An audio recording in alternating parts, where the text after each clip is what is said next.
You ever find yourself making choices that take you away from your goals, even though you didn't really mean to? So this morning, I was hoping to go play beach volleyball with some friends. Before I got to most of my work, I was going to have to get up early. And in order to do that, I was going to have to get good sleep last night. Unfortunately, I made some poor decisions about the food I ate a lot of sugar foods before bed. So woke up in the middle of the night, couldn't sleep through, and ultimately didn't get what I really wanted. Now, if I had taken a time trip back to the moment I ate all the sugar foods, and if somebody had told me, look, Wade, if you eat these sugar foods, you're not going to get to play volleyball tomorrow, I would have said, nope, you know what? I'm not interested in the sugar foods. But I didn't make the connection. And I think that happens to a lot of us very often. I don't know if that happens to you, where something's in front of you and it seems like a good idea, but it's just not. And you don't realize till after.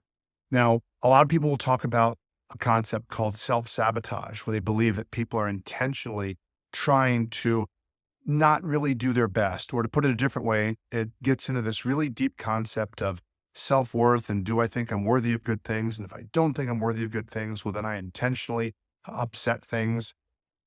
I've done some studying psychology. I have a master's. I've done some work. I don't have all the experience in the world, but I've not found that to be the case primarily. I found that most time people just make poor choices and they don't really know where they're leading.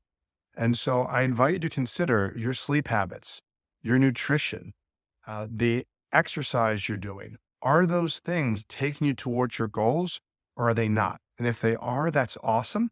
And if they're not, see this as an opportunity to shift that so you can start making things happen the way you'd most like to. People have asked me, what does it take to be married for a long period of time? And in my case, my wife and I are about to be coming up on our 20th wedding anniversary. And I do not profess to know everything. I do a lot of really not so smart things. And yet, one of the things that I do know, and it's something that I believe I learned indirectly from my parents, was that we keep making the same choice. We keep deciding to be married. It's really kind of that simple. We do things that annoy each other sometimes. We do things that maybe don't always lead to the outcomes we were hoping for. But our ultimate outcome is always this commitment to our relationship, our family, to our children.